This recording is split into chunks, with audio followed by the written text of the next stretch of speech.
Hello everyone. पहले part में हम लोगों ने पढ़ा था जनरल डिफेंस के बारे में, अब बारी है स्पेसिफिक डिफेंस के बारे में। यहाँ मैंने डॉट लिख दिया, आप इसे डिफेंस लिख लीजिएगा।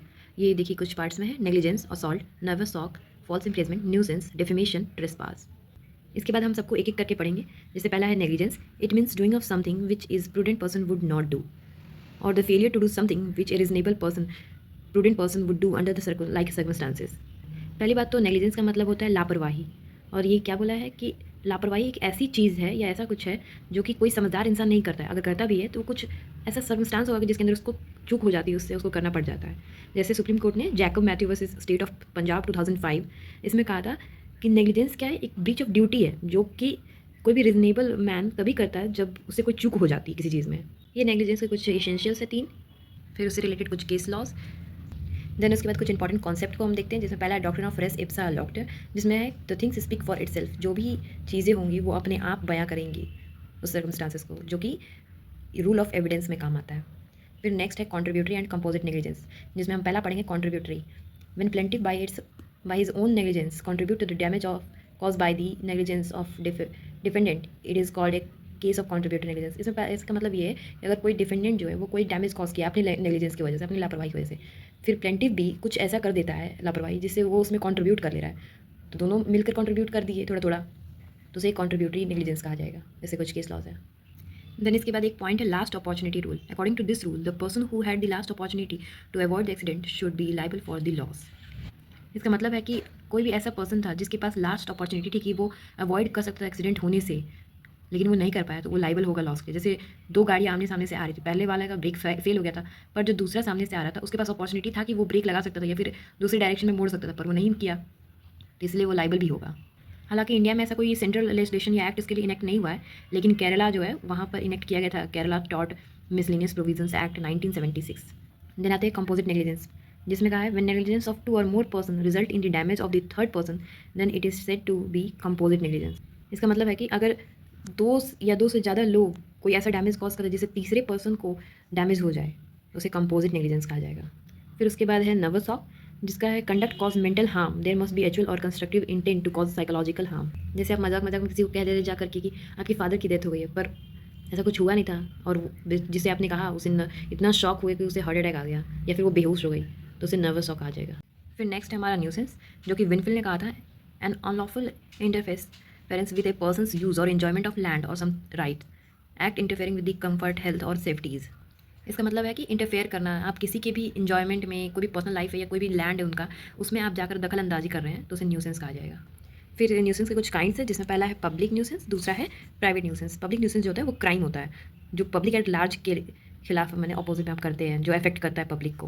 और प्राइवेट न्यूसेंस जो है वो सिविल रॉन्ग होता है, क्योंकि एक सिर्फ एक इंसान इंडिविजुअल के खिलाफ ही होता है। इसमें कुछ केस लॉज हैं दोनों से रिलेटेड।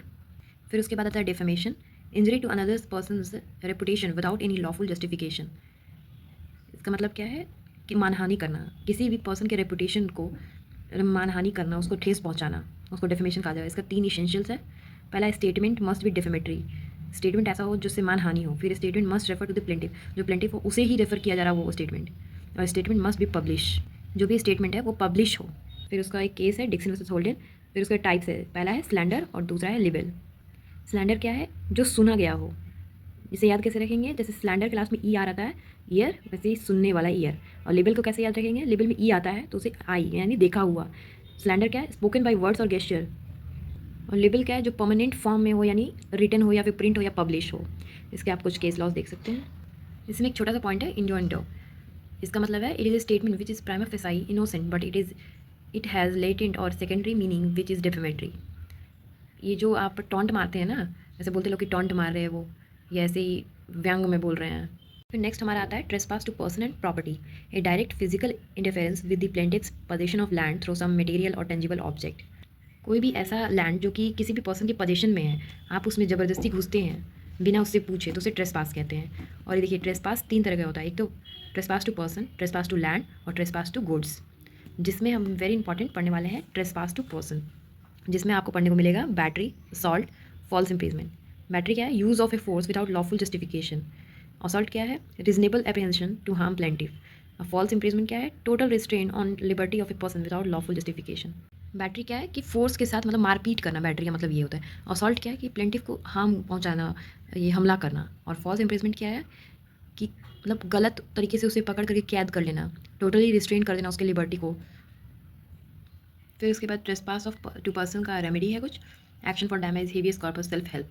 फिर उसके बाद आता है ट्रेसपास टू लैंड, जिसमें क्या है एंटरिंग अपॉन द लैंड, किसी के लैंड में एंटर कर जाना या बाय रिमेनिंग देयर, मतलब कब्जा करके वहीं पे रहना। तीसरा है by doing an act affecting the position of plaintiff. फिर उसके बाद केस है। फिर उसके बाद हम आते हैं trespass to goods. Trespass to goods में trespass to goods means direct physical interference with the goods which are in the plaintiff's possession, it is without any lawful justification. इसका मतलब है कि प्लेंटिफ के पोजीशन में कोई ऐसा गुड्स है जिसको कोई जा करके डायरेक्ट फिजिकली उसे जा करके या तो उठा के ला रहा है या फिर उसको अपने कब्जे में कर ले रहा है, मतलब इंटरफेयर कर रहा है उसके सामान के साथ में, किसी और के सामान के साथ में, उसे ट्रेसपास टू गुड्स कहा जाएगा। जिसमें ये दो है, डेटिन्यू एंड कन्वर्सन। जैसे पहला है कि it means adverse withholding of the goods of another, it is an action for recovery of goods unlawful detain by the defendant. Next हम लाइबिलिटी के बारे में पढ़ने वाले हैं। लाइबिलिटी क्या है? The person who is liable only for the harm cause by him due to his breach of legal duty. कोई ऐसा पर्सन जो कि अपने ब्रीच ऑफ अपने ड्यूटी का ब्रीच किया जिससे हार्म कॉज हो रहा है, वो उसके लिए लाइबल होगा। लाइबिलिटी जो होता है वो फॉल्ट पे बेस्ड होता है। ये 3 टाइप्स का होता है। पहला स्ट्रिक्ट लाइबिलिटी, फिर एब्सोल्यूट लाइबिलिटी, फिर स्टैट्यूटरी या जिसको वाइकेरियस लाइबिलिटी कहा जाता है। जैसे पहला है स्ट्रिक्ट लाइबिलिटी। इसमें क्या कहा है कि ये रूल जो स्ट्रिक्ट लाइबिलिटी का है वो डिफेंडेंट को लाइबल ऐसे हार्म के लिए करता है जो कि वो बिना किसी इंटेंशन या नेग्लिजेंस के कॉज किया हो ऐसा हार्म के लिए, और इसको नो फॉल्ट लाइबिलिटी भी कहा जाता है। Person held liable for no fault of his. इसका मतलब है कि उसकी कोई मतलब गलती नहीं थी, उसकी कोई फॉल्ट नहीं थी, तभी वो उसके लिए लाइबल हो रहा है। इसके 3 एसेंशियल्स क्या क्या है? जैसे कि person must have brought dangerous things on his land, अपने लैंड में ऐसा कोई भी डेंजरस चीज़ को ले आना या रखना, सच डेंजरस थिंग्स मस्ट एस्केप। फिर उसके बाद वो डेंजरस चीज़ जो भी लाया है वो वहाँ से भाग जाए या फिर हट जाए वहाँ से बिना मतलब किसी लापरवाही से। It must be non natural use of land, उस लैंड से ऐसा कोई चीज़ हो जो नॉन नेचुरल हो, उस जगह से जुड़ा हुआ ना हो। जैसे कोई भी इंसान है वो अपने लैंड में अगर मान लीजिए अपने पेट बना के टाइगर लाता है, तो वो तो उस जगह का नहीं है, और अगर वो वहाँ से भाग जाता है तो लाइबल कौन होगा? बिना किसी नेग्लिजेंस या बिना किसी इंटेंशन की वही इंसान लाइबल हो जाएगा। इसके बाद स्ट्रिक्ट लाइबिलिटी का सबसे फेमस केस आता है रायलैंड वर्सेस फ्लेचर का, जो 1868 की केस है, जिसको रूल ऑफ स्ट्रिक्ट लाइबिलिटी भी कहा जाता है। इसमें डॉक्ट्रिन ऑफ स्ट्रिक्ट लाइबिलिटी को एस्टेब्लिश किया गया था।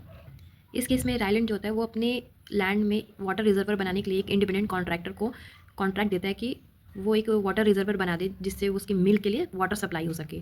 फिर वो जब कंस्ट्रक्शन करते रहते हैं तभी नीचे में उन लोगों को पता चलता है कि उस रिजर्वर जहाँ बना रहे हैं उसके नीचे में एक कोयल का मतलब खदान है, और उसी ज़मीन के नेबर में ही फ्लेचर का एक खदान रहता है। तो इन लोगों को पता चलता है कि उसके नीचे जो ये लोग जहाँ खुदाई कर रहे हैं उसके नीचे में जो खदान है वो उससे कनेक्ट होता है। तो ये लोग लापरवाही करते हैं, उसको सही से सील नहीं करते हैं और उसके ऊपर रिजर्वर बना देते हैं। जब उसमें पानी भरता है तो कुछ समय के बाद वो सील टूट जाती है, जो मतलब ऐसे कमज़ोर वो लोग बनाए रहते हैं, और फिर पानी जो होता है उसके फ्लेचर के खदान में चला जाता है। उसके पूरे कोयले में पानी जाने की वजह से वो उसके ऊपर सूट फाइल करता है। इस केस में कोर्ट हेल्ड करता है कि उसकी पर्सनली लायबल ना होने पर भी वो लायबल ही माना जाएगा, क्योंकि हम लोगों ने स्ट्रिक्ट लायबिलिटी में ये पढ़ा था कि चाहे विदाउट इंटेंशन हो या फिर नेग्लिजेंस के हो, उसको लायबल माना ही जाएगा। फिर से कुछ एक्सेप्शंस है इस रूल के, plaintiff own fault, act of third party, act of God, etcetera. फिर application of violence rule in India, कहाँ कहाँ एप्लीकेबल होता है इंडिया में। फिर उसके बाद आता है एब्सोल्यूट लायबिलिटी, कुछ ऐसे हार्म होते हैं जो कॉज करने के बाद कोई भी एक्सक्यूज़ आप दे नहीं सकते हैं, रेलेंट्स का रूल एप्लीकेबल नहीं होता है। जिसका सबसे फेमस केस एमसी में था, वो यूनियन ऑफ इंडिया का था, ओलियम गैस लीक केस था, जो एक श्रीराम इंडस्ट्रीज जो दिल्ली में था उसका एक यूनिट, वहाँ पर गैस लीक कर गया था। दूसरा था ये union carbide corporation versus union of India, आप जानते होंगे सबसे फेमस केस। इस पर एक सीरीज़ भी आई थी नेटफ्लिक्स पे, भोपाल गैस लीक केस, जिसमें MIC जो गैस था वो वहाँ पर ब्रस्ट हो गया था, पूरा लीक कर गया था। इसमें हज़ारों लोगों की जान चली गई थी पूरे भोपाल में। तो इसके लिए इसमें आप कितना भी आप डिफेंस मांगे, आपको डिफेंस नहीं मिलेगा, क्योंकि उसमें पब्लिक एट लार्ज को पूरा हार्म हुआ था। फिर उसके बाद आता है वाइकेरियस लायबिलिटी, जिसमें जनरल रूल ये होता है नॉर्मली कि पर्सन जो गलत कर रहा है, रॉन्गफुल एक्ट कर रहा है, वही उसके लिए लायबल होता है। लेकिन वाइकेरियस लायबिलिटी की जनरल रूल ये कहती है कि liability of one person for the act done by another person. अगर कोई इंसान दूसरा, अगर जैसे कोई भी मास्टर किसी एजेंट को हायर किया है, तो अगर वो उसका एजेंट गलती करता है तो मास्टर की लायबिलिटी बनती है। इसमें है vicarious liability mean the liability of a person for the act done by another. कोई और एक्ट करता है, उसके अगर वो उसने हायर किया है कि ये तुम्हें एक्ट करना है, अगर उसने कहा है, तो वो अगर उस इंसान से, उस एजेंट से गलती होती है तो उसकी ये लायबिलिटी उसकी बनेगी जिसने उसे ये काम दिया है। फिर according to Salmond, a person is responsible for his own act but in exceptional cases the law impose on him vicarious liability for act of other. ये 2 प्रिंसिपल है जिस पे बेस्ड है, क्विट फेसिट पर एलम फैक्टिस पर से और रिस्पोंडेंट सुपीरियर। रिस्पोंडेंट सुपीरियर जो डॉक्ट्रिन है इसमें कहा गया है लेट द सुपीरियर लाइबल, जो सुपीरियर होगा वही लाइबल होगा जो उसको हायर कर रहा है। फिर दूसरा डॉक्ट्रिन जो है उसमें ये कहा है he who act through other act himself, person responsible for the wrongs of the person is home he interested the work. जिसने जिस इंसान को कोई काम दिया करने के लिए, तो जिसने दिया है वो पर्सन ही उसके लिए लाइबल होगा, जैसे कि मास्टर। ऐसा कुछ एसेंशियल एलिमेंट्स है जैसे कि लीगल रिलेशनशिप होना चाहिए। दूसरा, कोई भी रॉन्ग हो रहा है वो एम्प्लॉयमेंट के बीच में ही होना चाहिए, मैंने कोर्स ऑफ एम्प्लॉयमेंट ही होना चाहिए। जैसे कि आप सब जानते होंगे प्रिंसिपल एजेंट रिलेशनशिप होता है। अगर कोई प्रिंसिपल ऑथराइज़ करता है अपने एजेंट को कि कुछ ये काम करो तुम, तो अगर कोई भी ऐसा गलत होता है, कोई भी ऐसा रॉन्ग होता है, तो प्रिंसिपल उसके लिए जिम्मेदार होगा। फिर उसके बाद मास्टर सर्वेंट का आता है, जैसे कि मैं पहले भी बताया हूँ कि wrongful act of servant is deem to be that masters also. फिर उसके बाद आता है vicarious liability of state, no action would lie against the government for the wrongful act committed by its servant. कोई भी ऐसे ही रॉन्गफुल एक्ट जो कि सर्वेंट अगर कर रहा है, गवर्नमेंट के अंडर जो भी सर्वेंट है, तो उसमें गवर्नमेंट की कोई भी गलती नहीं मानी जाएगी। जैसे 2 टाइप के फंक्शंस इसमें दिए हुए हैं, एक सोवरेन फंक्शन, एक नॉन सोवरेन फंक्शन। इसमें है कि अगर कोई भी एक्ट जो है वो एक्सरसाइज किया जा रहा है सोवरेन पावर ऑफ स्टेट का, तो स्टेट जो है वो इसके लिए सू नहीं किया जा सकता, स्टेट के खिलाफ आप केस नहीं कर सकते। बट अगर कोई भी ऐसा एक्ट है जो नॉन सॉवरेन फंक्शन में आ रहा है, तो वो तब आप स्टेट को सू कर सकते हैं। फिर उसके कुछ केसेस हैं, मनिका गांधी केस है, बाकी ऐसे बहुत सारे फेमस केस है। ज़्यादातर मेन ये ब्रिटिश के टाइम स्टार्ट हुआ था ये। फिर लास्ट में हम इंपॉर्टेंट केस लॉज देखेंगे, जिसमें रायलैंड वर्सेस फ्लेचर जो स्ट्रिक्ट लाइबिलिटी से रिलेटेड था, एमसी मेहता और भोपाल गैस लीक जो था, दोनों अलग अलग केसेस है, दोनों एब्सोल्यूट लाइबिलिटी पे था। वैसे ही ये सब है इसमें। ग्लॉकेस्टर ग्रामर स्कूल केस जो था ये भी एक फेमस है, बाकी आप देख लीजिए, ये सब कुछ फेमस केसेस थे।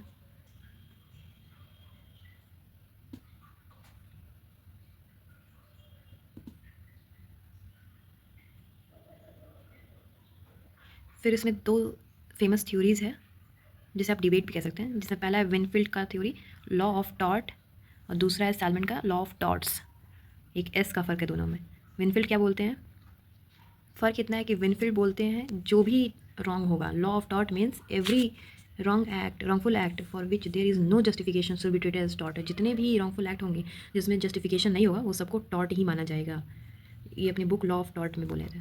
वहीं सैलमन की थ्योरी लॉ ऑफ टॉट्स, जिसे पिजन होल थ्योरी भी कहा जाता है, ये बोलते हैं कि जितने भी लाइबिलिटीज़ जो कि रॉन्गफुल एक्ट जो भी है ये सब फॉल करे किसी स्पेसिफिक टॉट में, मतलब इनका मानना था कोई स्पेसिफिक नंबर ऑफ रॉन्ग्स होंगे उसके अंदर आ रहा है, तो आप उसे लॉ ऑफ टॉट्स के अंदर मान सकते हैं। अगर उसके बियॉन्ड जा रहा है तो वो लाइबिलिटी नहीं मानी जाएगी।